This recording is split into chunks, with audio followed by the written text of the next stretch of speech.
Hi everybody, we are live from the Biodiversity Heritage Library. Thank you for joining us and thank you for being patient. We had a little trouble getting onto Periscope this morning, but we're very excited to show you our conservation lab here in the National Museum of Natural History and our book conservator, Katie Wagner. Hi Katie. So today we are going to show you how a book goes from our shelf or book cart in this case to your screen, to the Biodiversity Heritage Library. And Katie is going to, I'm Erin Rushing, I'm the outreach librarian for the Smithsonian Libraries. We are coming to you from the Smithsonian Libraries by way of Biodiversity Heritage Library this morning. And it is actually Biodiversity Heritage Library's 10th anniversary. So happy birthday, Biodiversity Heritage Library. And it's also National Library Week with the theme of Libraries Transform. So we're going to show you how we transform these books. Without further ado, Katie, can you tell us your role in digitization and what happens here in the Conservation Annex? Absolutely, Erin. So I have two roles with the BHL Libraries digitization project. The first is to review these books to see if they're actually sturdy and stable enough to go through the process of scanning, because it is a little rough on some of the books, especially the ones that are in disrepair. If they are unable to go through scanning, and I have some examples here, then I need to figure out if I can get them in a position to be scanned. So here's some examples. This is a good one. Somebody was very creative in using packing tape and staples to try to stabilize this. This volume has a lot of issues. It needs to be resewn, which we can certainly do. It is going to be a challenge to digitize anyway because of all of these flaps. Oh my. And there's text underneath the flaps. These are actually records of postal office burglars and with their arrests. Postal office yes. burglars. This guy even has an alias, Jinx. Ooh. So it's very exciting. So that's an example of something. Jinx that book. We've gotten a comment to speak up a bit, please. Speak up louder. Yes. Okay. Okay. So that's an example of something we would need to resew in order to rebind. And here are some other books that we rejected for conservation reasons, but that we can fix so that they can be scanned in the future. And so just for those who are joining us now, we are in the Smithsonian Libraries and we are discussing how a book gets from your shelf, or our shelf, to your screen, and we're with Katie Wagner, our book conservator, in our Conservation Annex here. So, Katie, you were saying? Yes, I was saying this is another example of a book that we would have to do some work on in order to make it scannable. And this has a lot of paper repairs, some areas of loss. This section is detached. So these are, examples of what we see coming through the lab that we can repair so that we can actually move on and have them digitized. This is our shelf for things that actually have been repaired. And the way this would work is if it is okay to scan, then we take these books to the digitization annex around the corner, and Daniel shows us how we scan that. The kind of repairs we can do in this lab are smaller. This is our offsite facility. We have smaller equipment than we would have in our lab out in Landover. Yeah, so can you describe where we are in relation to our bigger book conservation lab, which is in Landover? We are in the Natural History Library, or in the Natural History Building right now, in an annex that can do sort of level 1, level 2 treatments, paper repairs, maybe some rebacking, some resewing. Anything much more than that, we do have to take it out to Landover, where we have more space, more equipment, more options for treatment, basically. So you do as much as you can here to get things ready to be scanned. Yes. And so shall we go next door? We're going to actually take a book over that's been treated by Katie. We're going to take it to our digitization room, which is just down the hallway. You get a lovely tour, real insider's tour. And there we're going to meet Jackie Chapman and Daniel Hufrat, and they will show you how they actually scan books to get them on your computer. And again, if you're just joining us, we are taking a tour of our Conservation and Digitization Annex in the Smithsonian Libraries with the Biodiversity Heritage Library. We've just met Katie Wagner, our book conservator, and she's talked to us about the work that she's done on books to get them ready for scanning. And we've passed off a book to Jackie Chapman, and Jackie's going to talk to us about how we get the books scanned. So Jackie, hi, you want to tell us your role in this whole process? Sure. So I'm the digital collections librarian here at Smithsonian Libraries, and part of my role is managing the digitization workflow for the libraries. So that's going to include books from all of our different branch libraries, not just the science books for BHL, but BHL is a huge part of what I do. And so after Katie has reviewed a book like this, she'll actually put it on a cart, and I'll bring the whole cart over. But for this is one item. And at this point, what I would do is look at this book and see how the metadata is looking. Because our library... What's metadata, Jackie? Metadata is data about data. So what that's going to mean for our books is the data is the book itself, but the metadata is the title, the author, and that kind of information. So I'm going to check that and make sure that it's correct. Our library is really, really old, and so some of our data is really, really old. So I like to check to see, did anything go wrong as it's moved from one system to another over time, or did someone do a typo or anything like that. So I'm going to check that kind of information, make any corrections. And the next thing I'm going to do is actually look at the book and say, all right, where am I going to digitize this book? We have a lot of different equipment here at Smithsonian Libraries. We're going to show you one piece of machinery that's farther back in my office in a second. And that's where most of our digitization is happening. That's part of our really high level throughput mass digitization operation. We have another facility out in Maryland where we would send things that are oversized, our large folio items and things like that, or items that are really fragile. So sometimes Katie will say to me, actually, this item really can't go on that machine. It needs to go to another machine. So I'll make that decision, and that will involve moving the book around as well. And I will also decide where the funding is going to come from for that book. So we have different grants and different programs, and the money that we use for BHL is different from the money that we'll use for things that are not going into BHL. So that's a big part of what I do as well. At that point, I'm going to bring everything over into the next room, and Daniel will then do his process for the actual digitization of the work.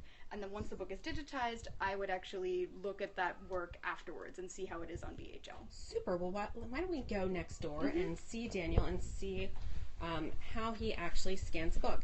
And for those who are just joining us, we are coming to you from the Smithsonian Library, showing you how a book goes from our shelf or book carts to your screen. And how that happens is, first we've met Katie Wagner in our book conservation lab, who showed you some of the things that she does to prepare books for digitization. And now we are with Jackie Chapman and Daniel Ufrat, and we're going to learn how we actually scan the books. So after Katie has approved a book for digitization, this book of course is in a box to protect it. It's not in great shape, but Katie has approved it for this machine. So you can actually see some of the damage on this book. But this is okay for this machine, and Daniel will be able to handle it. So I would pass this on to Daniel, who would then use our scribe machine to digitize it. Okay. Yes, so this is the Internet Archives machine that they designed specifically for scanning books in this way. So when I get a book, the first thing I would do is load it, which involves transferring the metadata over, which Jackie was talking about. We create an identifier for the Internet Archive. I print off one of these little tags. I don't know if you can see those with the barcode on it. Oh, Daniel, can you speak up just a little bit, please? We are having trouble hearing. So here's a barcode tag. Right, so that would be created in the loading process. When the book is loaded, then I can start to scan it. So on Scribe, you have what's called the cradle here, and you can see there's a glass plate that goes up and down. I raise and lower it using a foot pedal on the ground here. One of the things that's nice about this is it's a simple cable and pulley system. Some other similar machines use hydraulics, which is nice, but if it breaks, then it's a lot more difficult to fix. So in this case, it's just a cable and pulley. If it breaks, you just swap out the cable. So then the book goes here in the cradle, and one nice thing about how the cradle works is you can see it's on a track and springs, so it can move side to side and up and down.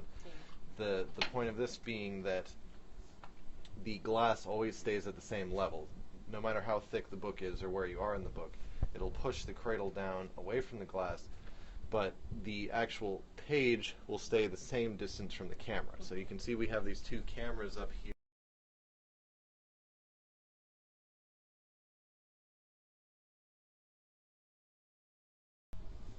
Hi, folks. We are jumping right back into our tour of our Digitization Annex with the Biodiversity Heritage Library and Smithsonian Libraries. And we're continuing with Daniel Ufrat and Jackie Chapman. Hello, Jackie. Hi, Daniel. Where we left off is Daniel was showing us what happens once a book is loaded up onto the scribe and ready for scanning. So do you want to pick it up from there, Daniel? Okay, yeah. So the book is placed in the cradle here.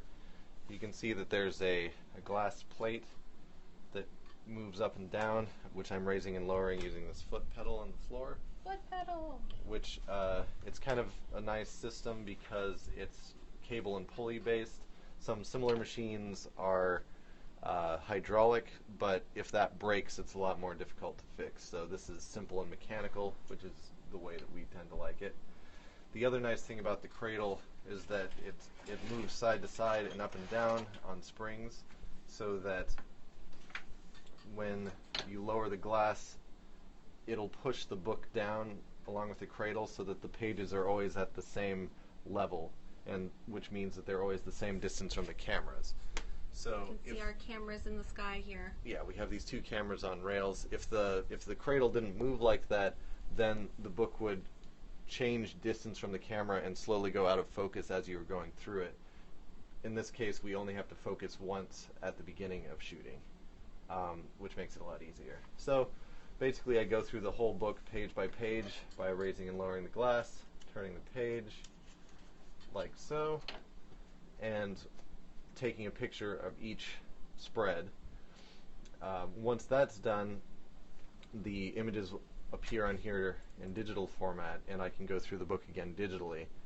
And this step is called republishing. You can see that Internet Archive software has paired up the images so that they appear as they do in the physical book. Yeah, those are old images though. That's not that. Yeah, book. it's not the same book. Just so you're not concerned that that's going to end up being what the Book of Ferns is like on your computer screen. Right. Now, after you shoot the book, it actually takes a little while for the images to process, and then you can do this step.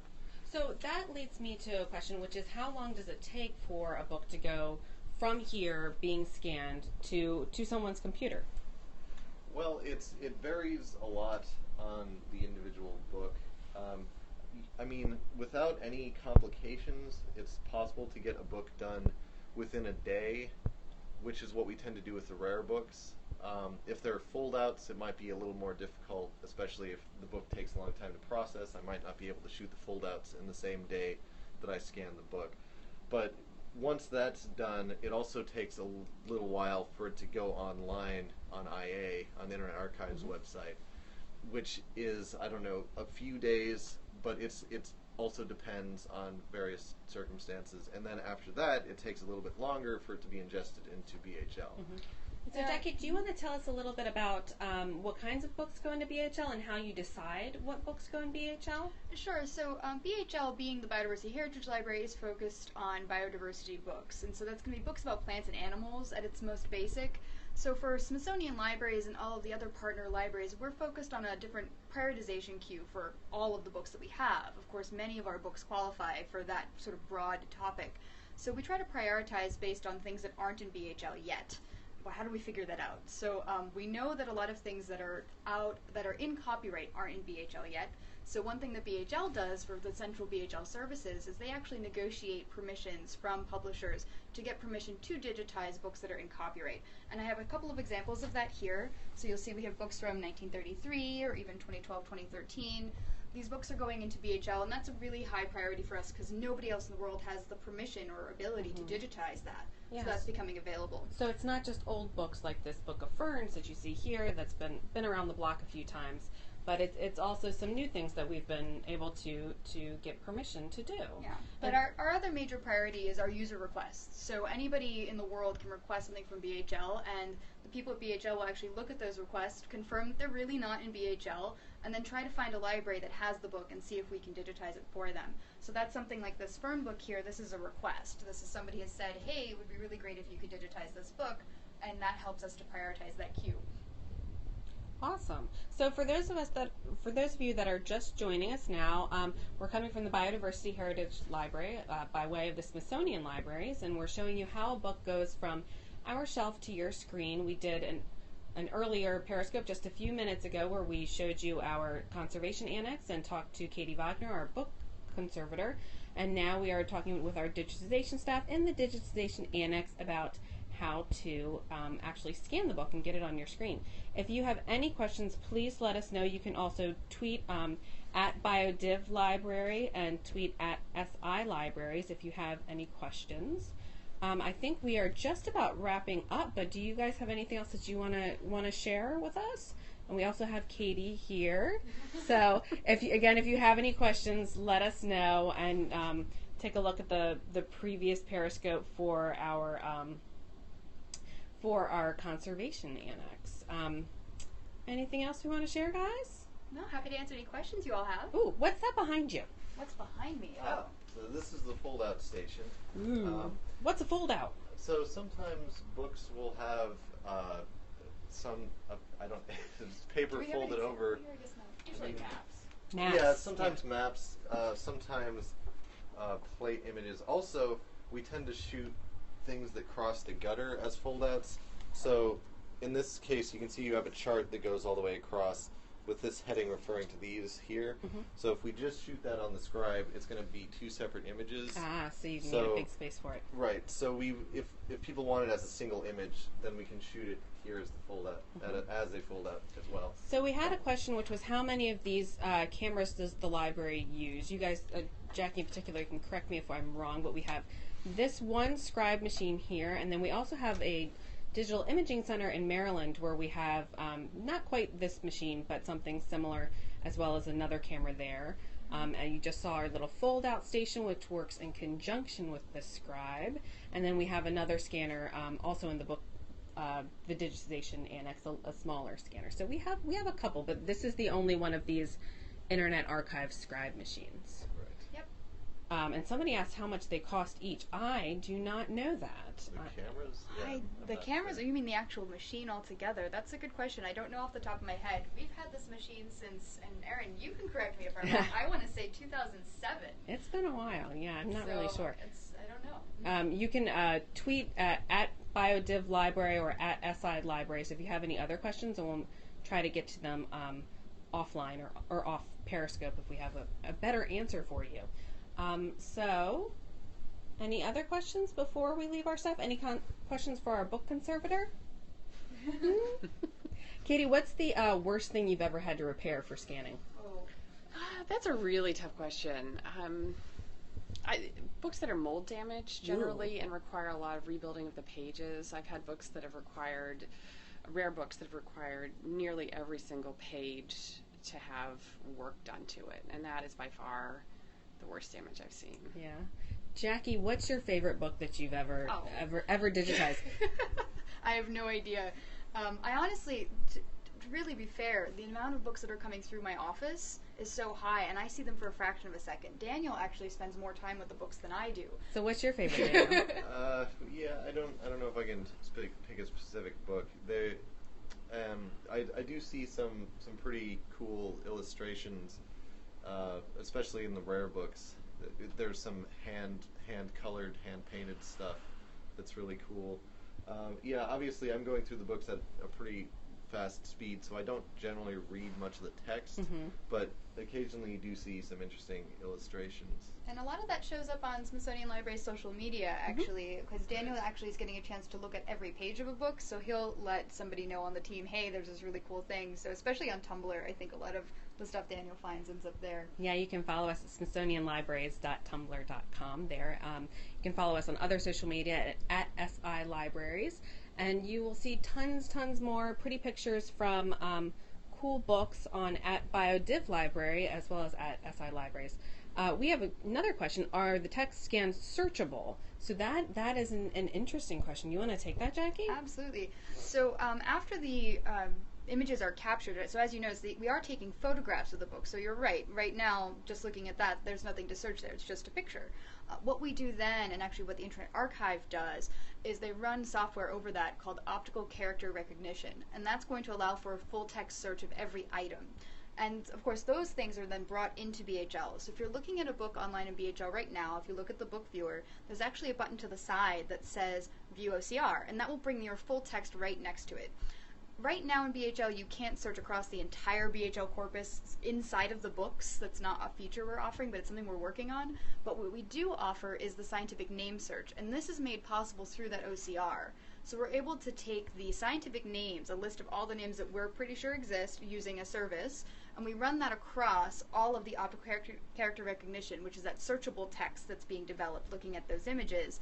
And through that, we're able to develop bibliographies. So if you look at our scientific name page in BHL, you're able to put in an actual species name, and then you're able to pull every instance of that name that was found across the corpus. Yeah, and so for researchers that are working on a very specific species, that is super, super helpful. It's really fun. Yeah. And then we had a question that I think Katie can address. Somebody asked, does any of this do damage to the books? And that's a big part of why Katie is so crucial to our digitization program. Right. Well, our goal is certainly to review the books and decide which ones are sturdy enough. So if that's been done properly, generally no. You know, Daniel's very good at his job. There are other stations, as Jackie mentioned, out at Landover where they're actually not in a cradle situation. So sometimes we'll approve, but not for a cradle scanner. So generally no. We've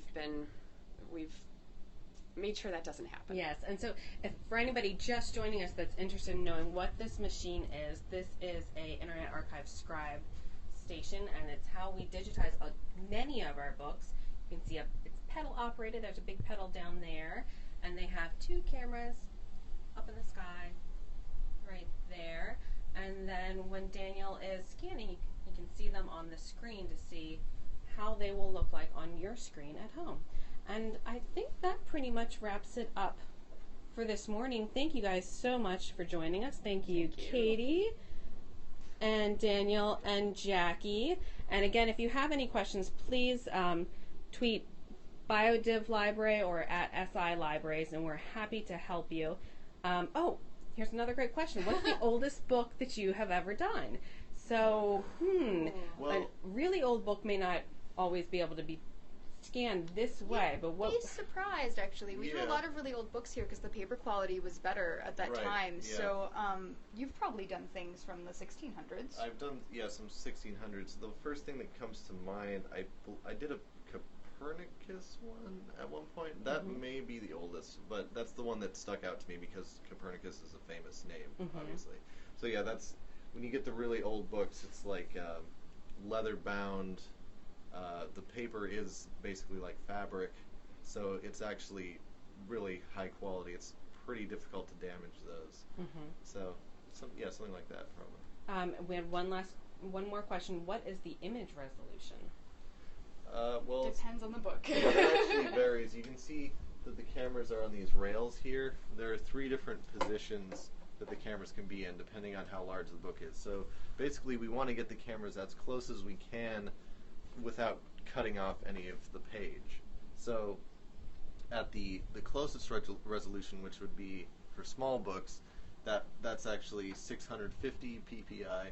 The middle one is 500 ppi, and the highest one is 350. And then the fold-out station is different also because it'll depend on the size of the fold-out. The size of the fold-out, you can see that the camera moves up and down on this vertical pull, which changes the resolution. So, and in Biodiversity Heritage Library, I believe that the highest resolution that folks can download, which all the books in BHL are free for you to download and use in however way you wish. The highest resolution, I think, is 300 ppi JP2 files, I think. That's actually the lowest, it's the lowest resolution that would be available. So I think BHL's requirements are that the files need to be at least 300 ppi, but they'll take anything higher than that. So we're offering a lot higher resolution a lot of the time. Super. So basically, you're able to access the highest resolution copy of that file that exists, and if for any purpose you're kind of trying to use this image, trying to blow it up really big, and the resolution isn't good enough, you can always contact the contributing library, and they might be able to accommodate a request for a higher resolution image. I know Smithsonian Libraries is able to do that sometimes. So, So I think we're wrapping up now, but thank you so much for joining us as we tour the Digitization and Conservation Annex here at the Smithsonian Libraries with the Biodiversity Heritage Library. And happy 10th anniversary, BHL. Happy National Library Week, library community. And I hope you've enjoyed seeing how we transform books from shelf to screen. Bye, guys. Thanks for joining us.